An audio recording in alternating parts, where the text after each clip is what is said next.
So before you stretch, you always want to do a quick warm-up just to get those muscles ready. Make sure that knee is not going over the toes in that lunge, and make sure you're staying at a good 90 and keeping that core tight in your lunges.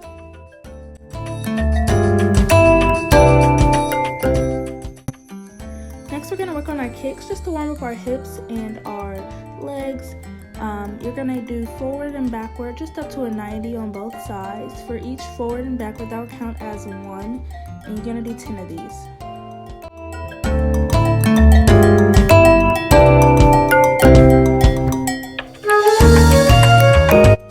Now we're finally stretching. We're going to start off with our runner's lunge. So a few things you want to make sure of here is keeping that knee over the ankle and keeping that back leg straight. If this is too much pressure sitting up, you can always press down.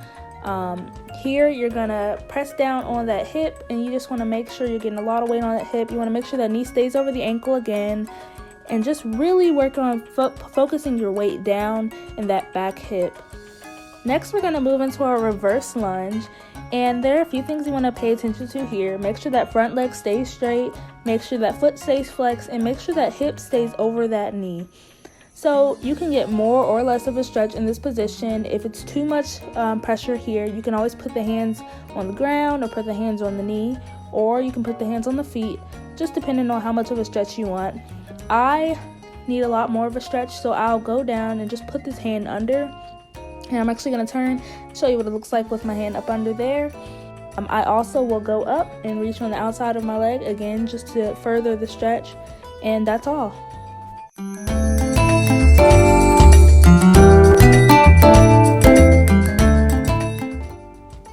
Okay, we're finally getting into the workout. You're going to start off with your plank. Remember, just keep your body straight. Not too many rules to the plank. If that one's too easy, you can tuck it in and just like squeeze your core a little more into your hollow body position. Now, if that one is too much pressure on your wrist, you can go down onto your forearms. Same thing, same rules apply. You can also do the hollow body position there. Next, we're going to do our side plank. In your side plank, you just want to make sure that hip is lifted and you're not dropping down. Keep that butt tucked in. You can also do this in your forearm position, just like the other planks. Now we're going to work on our kettlebell reach. You're just going to set the kettlebell like right outside your arm, and you're going to go up into your plank and try and keep your body as still as possible. As you can see right here, I did not keep it that still, but on the other side I did it way better. I was really tired after that workout, so sorry about that. Again, like with the other planks we did, you can also do this one in your forearm plank. I was actually just testing it to see if it would work. Next, we're going to work on our kettlebell throw and pull. I don't know what I actually called it at the end of the video, but you're just going to throw it out and pull it back into your body. That's really it. Next, we're going to work on our boat pose. That's what we call it in yoga, or in dance, we call it our coccyx balance.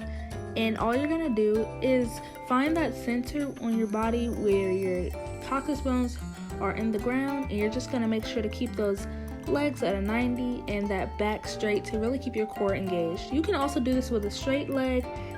It puts a lot more pressure on like your hip flexors and in your core too. So you can do this one and you can like lay down and come back up, or you can just hold. You can sit from that position and just lift up and hold it. I like to do this one where I lay down and lift up into it, and I'll do one leg and then two legs. That's a lot of different variations you can do for the boat pose. Next, we're going to work on our leg lifts. So you want to make sure your hands are pressing into the ground and just lift up. That's it. I mean, it's pretty simple. Everybody knows how to do leg lifts.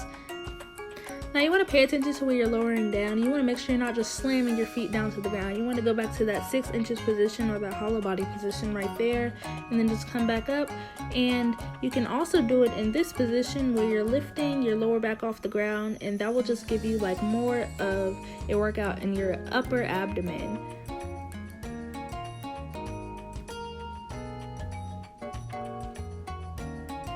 Next, we're going to work on our 6 inches. And your 6 inches, you want to just make sure your body is straight and your feet just a few inches off the ground. You can do some flutter kicks, or you can also do scissors. This last one is the oblique workout. You can see I'm not standing up, even though if you're doing it, you are going to be standing up. It was just that my phone was at a position where you couldn't see me if I would have stood up. So just one thing to make sure of is you're not pushing that hip out when you're lifting. As you can see, I was struggling with how to film this part. I was like, what do I do? So I decided to grab the kettlebell from the bottom just to give myself a little bit more space to lean over. And you can see I keep my hips in place and then just lean over. But don't do that where I'm throwing my hip all the way out, because that's not working it out. It's putting a strain on that other side.